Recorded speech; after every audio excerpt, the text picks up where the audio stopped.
नमस्कार दोस्तों, जियोग्राफी के इस सेशन में आज हम वायुमंडल की संरचना के बारे में पढ़ेंगे।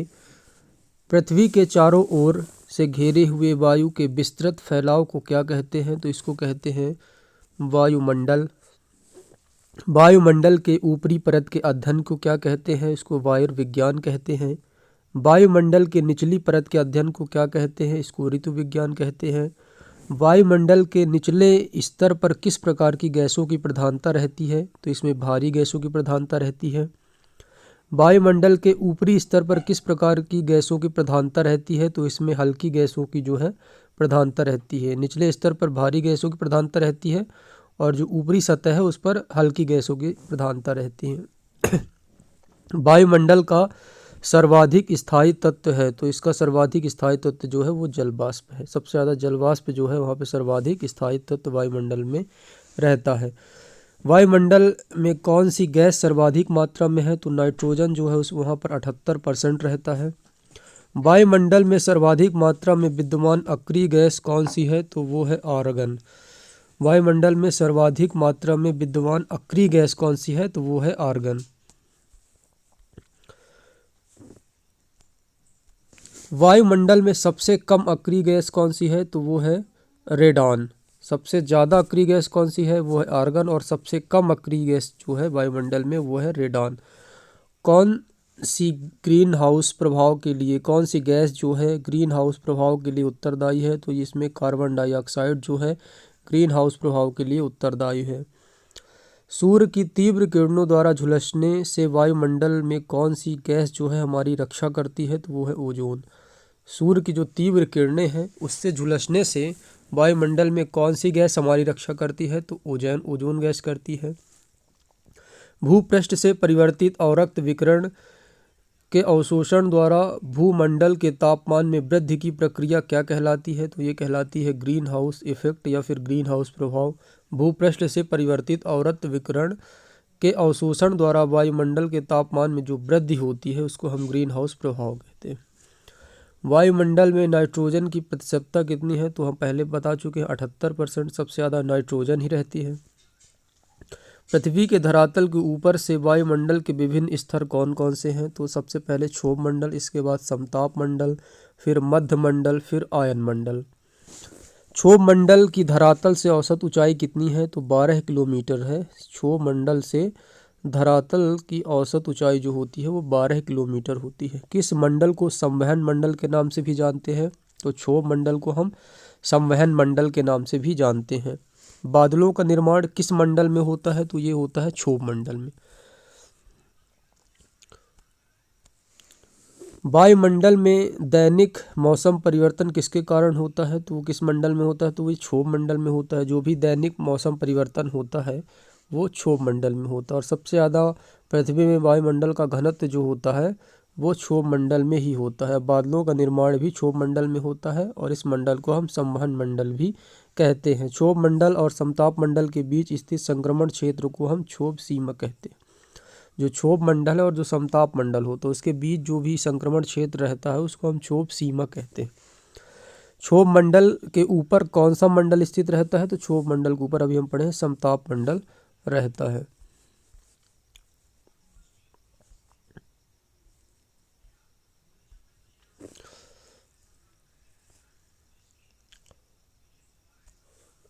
वायुमंडल के किस सतह में तापमान में बहुत अधिक उतार चढ़ाव नहीं होता है? तो समताप मंडल में बहुत ज़्यादा उतार चढ़ाव नहीं होता है। ओजोन की परत किसमें अव्यवस्थित होती है? तो ये समताप मंडल में होती है। सूर्य की परावैंगनी किरणों को कौन सी वातावरणीय परत अवशोषित कर लेती है? तो ओजोन जो मंडल होता है सूर्य की परावैंगनी किरण जो होती है उसको अवशोषित कर लेती है। सुपरसोनिक विमानों की उड़ान के लिए सर्वाधिक सुविधाजनक वायुमंडलीय परत है तो वो है समताप मंडल। समताप मंडल का विस्तार कितने किलोमीटर की ऊंचाई तक पाया जाता है? तो ये पाया जाता है 18 से 32 किलोमीटर की ऊंचाई तक समताप मंडल का विस्तार जो है पाया जाता है। किस मंडल में धूल कण और जलवाष्प की मात्रा सबसे कम होती है? तो वो होती है समताप मंडल में। दीर्घ रेडियो तरंगें पृथ्वी पर किस सतह में परिवर्तित होती हैं? तो वो होती है आयन मंडल में। संचार उपग्रह किस वायुमंडलीय स्तर में स्थित होते हैं? तो ये आयन मंडल में होते हैं। वायुमंडल में ओजोन स्तर वायुमंडल में ओजोन स्तर के अवक्षय के कारण कौन सा रसायन है? तो वो होता है अपना क्लोरोफ्लोरो, जो कार्बन होता है उसके कारण वायुमंडल के स्तर के में अवक्षय कारण होता है, ये होता है क्लोरोफ्लोरो कार्बन। रेडियो की लघु तरंगे आयन मंडल की किस परत से परिवर्तित होकर धरातल पर आती हैं? तो एफ परत से जो है परिवर्तित होकर धरातल पर आती हैं रेडियो की लघु तरंगे। वायुमंडल के किस भाग में जल वाष्प की कुल मात्रा 90% से अधिक विद्यमान रहती है? तो ये होती है क्षोभ मंडल में। इसमें जल वाष्प की मात्रा जो होती है लगभग 90% के आसपास होती है। वायुमंडल के किस परत को रसायन मंडल कहते हैं? तो मध्य मंडल को हम रसायन मंडल कहते हैं।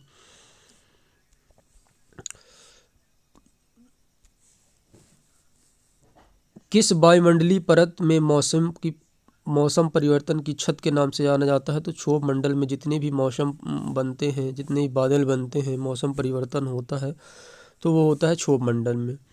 हवाई जहाज प्रायः किस मंडल में उड़ते हैं? तो ये उड़ते हैं समताप मंडल में।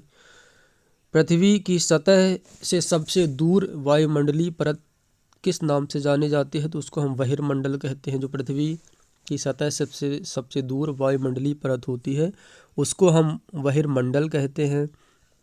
वायुमंडल की सबसे अधिक ओजोन कहाँ पर केंद्रित है? तो ये होती है समताप मंडल पे, स्ट्रेटोस्फीयर के नाम से भी इसको जानते हैं। वायुदाब में अचानक कमी किसकी सूचक होती है? तो ये होती है तूफानी मौसम का। जब भी वायुमंडल में अचानक आने वाली कमी किसकी सूचक होती है? तो होती है तूफानों की। ग्लोब पर दाव कटिबंधों की संख्या कितनी है? तो वो होती है 7। ग्लोब पर दाव कटिबंधों की संख्या 7 होती है। वायु दाव को किससे नापा जाता है? तो वह नापा जाता है मिलीबार से। सामान्य वायु दाव कहाँ पर पाया जाता है? तो ये सागर तट पर जो है सामान्य वायु दाव पाया जाता है। वायुमंडल के घटने बढ़ने की क्रिया को क्या कहते हैं? तो इसको हम वायु दाव उच्चावचन कहते हैं। वायुमंडल में घटने बढ़ने की प्रक्रिया को हम वायु दाव उच्चावचन कहते हैं।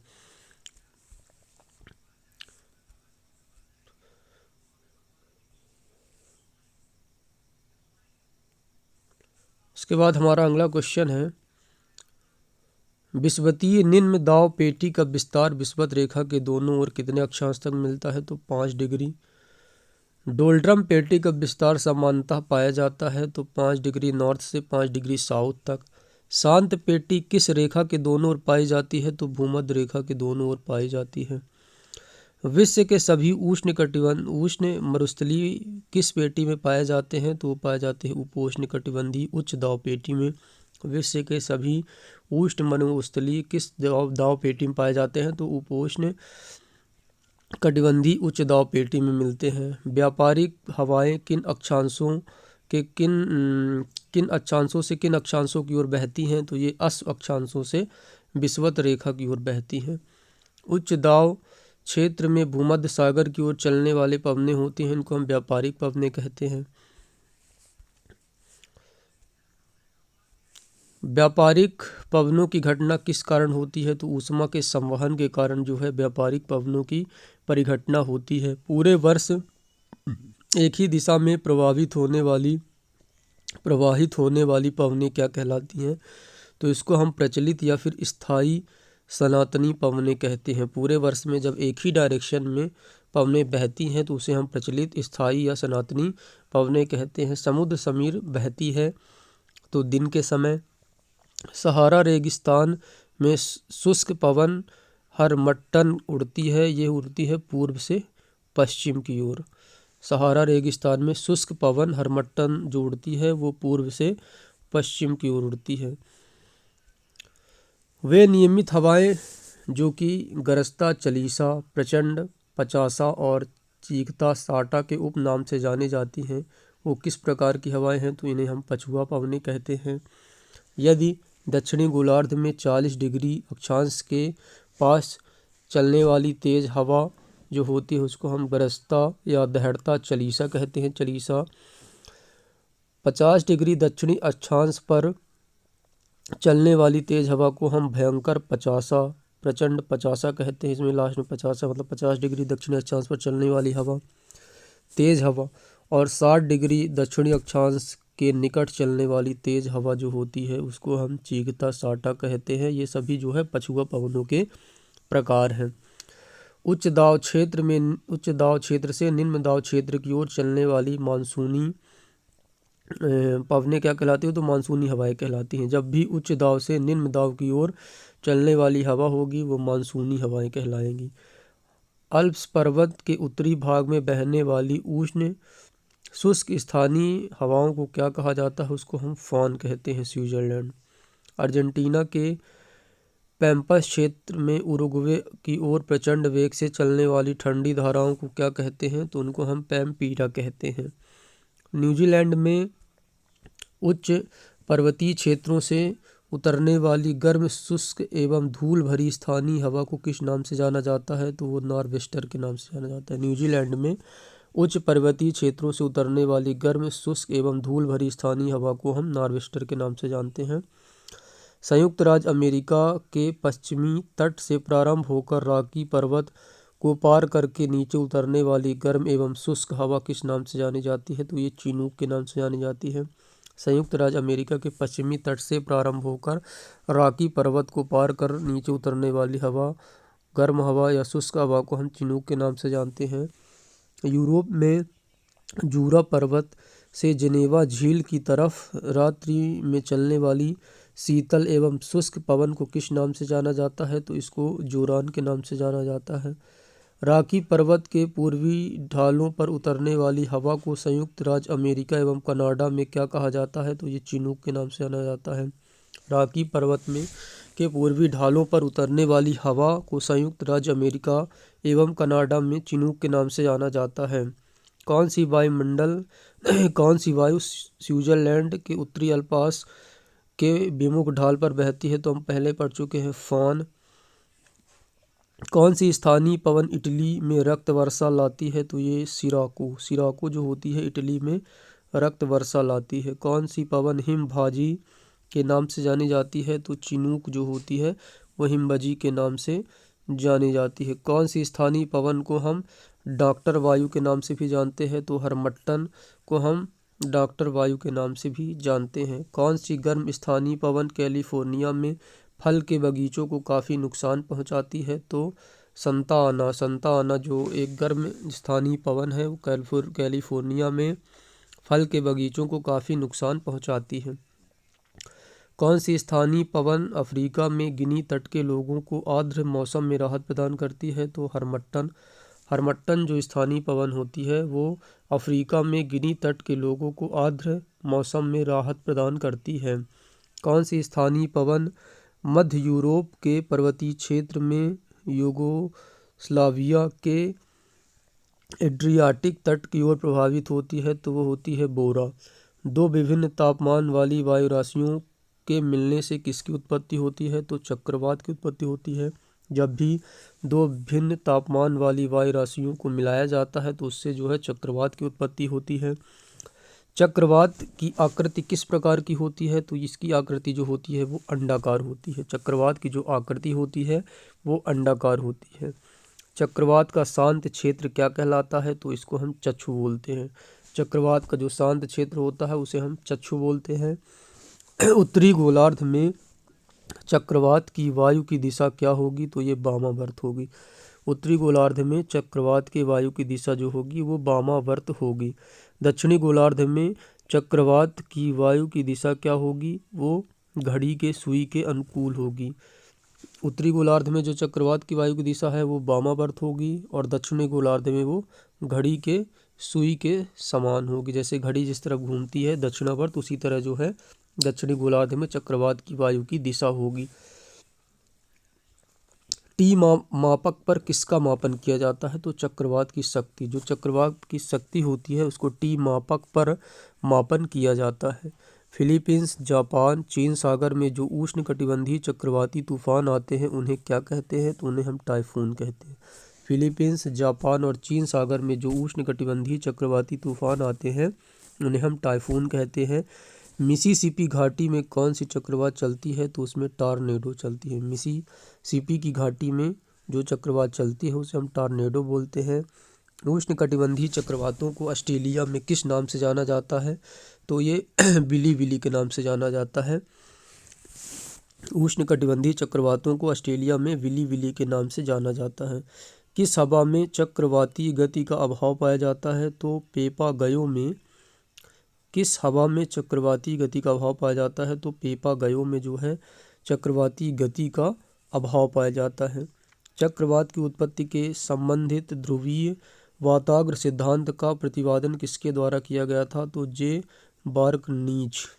बार्कनीज के द्वारा जो है चक्रवात की उत्पत्ति से संबंधित ध्रुवीय वाताग्र सिद्धांत का प्रतिपादन किया गया था।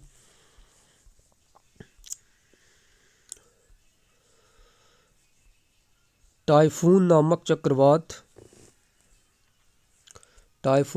चक्रवात कौन से क्षेत्र से कौन सा क्षेत्र प्रभावित होता है? तो चीन सागर। टाइफून नामक चक्रवात से हम पहले भी पढ़ चुके हैं, चीन सागर जो होता है प्रभावित होता है। उच्च दबाव वाली हवाएं जो केंद्र से बाहर की ओर चलती हैं उनको हम प्रतिचक्रवात कहते हैं। प्रतिचक्रवात में वायुमंडल कहाँ पर अधिक होता है? तो केंद्र में होता है। प्रतिचक्रवात में किस क्षेत्र में सबसे कम उत्पन्न होते हैं? तो भूमध्य रेखीय क्षेत्र में प्रतिचक्रवात जो होते हैं सबसे कम उत्पन्न होते हैं। प्रतिचक्रवात किस क्षेत्र में सबसे ज़्यादा होते हैं? तो उपोष्णकटिबंधीय उच्च दाब क्षेत्र में। उपोष्णकटिबंधीय उच्च दाब क्षेत्र में जो होते हैं प्रतिचक्रवात सबसे अधिक होते हैं। प्रतिचक्रवात की आकृति सामान्यतः किस प्रकार की होती है? तो गोलाकार होती है। प्रतिचक्रवात की जो आकृति होती है वो गोलाकार होती है। फ्रंटन वर्षा होती है तो प्रतिचक्रवाती गतिविधियों के कारण जो होती है फ्रंटन वर्षा होती है। कौन सा चक्रवात सर्वाधिक विनाशकारी होता है? टॉर्नेडो। टॉर्नेडो एक सर्वाधिक विनाशकारी चक्रवात है। टॉर्नेडो क्या है? तो एक अति निम्न दाब में उत्पन्न चक्रवात जो होता है वो टॉर्नेडो कहलाता है।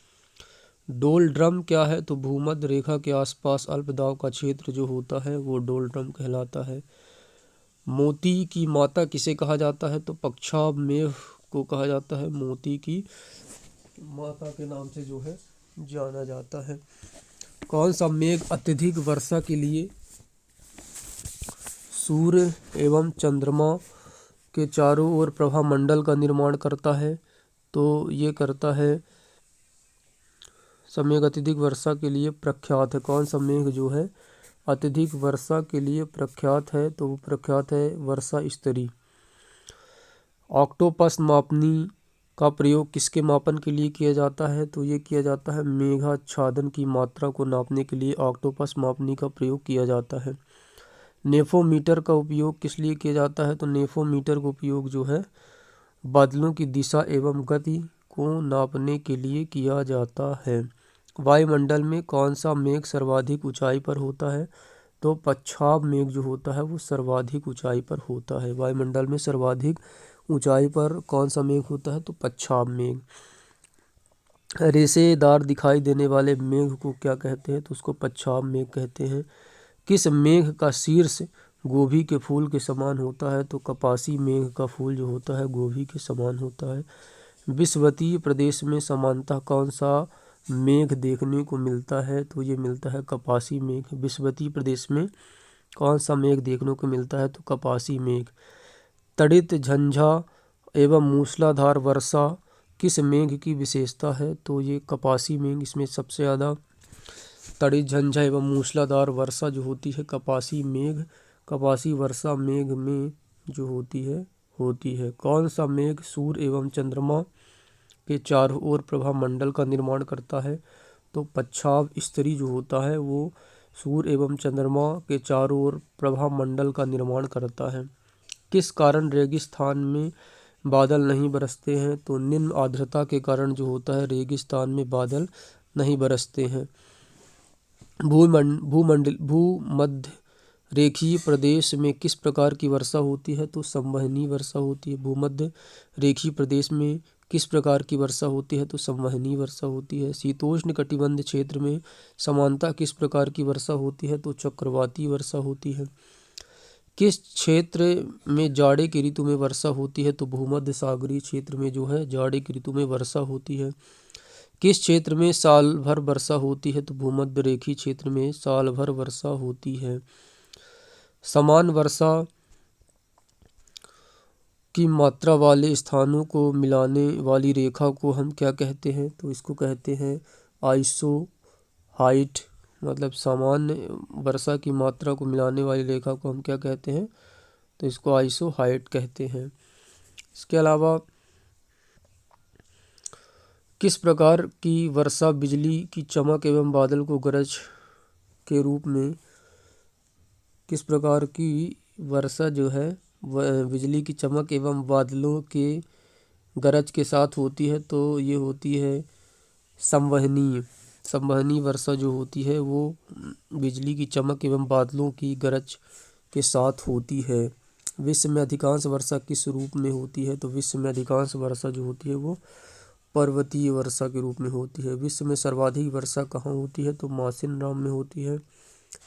कृत्रिम वर्षा का प्रयोग किया जाता है तो सिल्वर आयोडाइड। कृत्रिम वर्षा में किसका प्रयोग किया जाता है? तो इसमें सिल्वर आयोडाइड का प्रयोग किया जाता है। विश्व का सर्वाधिक शुष्क स्थल है तो ये है अटाकामा। अटाकामा जो है विश्व का सर्वाधिक शुष्क स्थल है। वृष्टि छाया प्रदेश किसे कहते हैं? तो पर्वतों के पवना विमुख ढाल को हम वृष्टि छाया प्रदेश के नाम से जानते हैं। तो इस प्रकार हमने पूरे टॉपिक को अच्छे से पढ़ा है। एक एक इसमें जितने भी क्वेश्चन अभी तक आए हुए हैं सभी को हमने लगाया। तो हमने वायुमंडल की संरचना को अच्छे से कंप्लीट किया है। अब हम नेक्स्ट टॉपिक में विश्व की झीलें, नहरें और जलप्रपात के बारे में पढ़ेंगे। चैनल को सब्सक्राइब करिए। आपका बहुत बहुत धन्यवाद।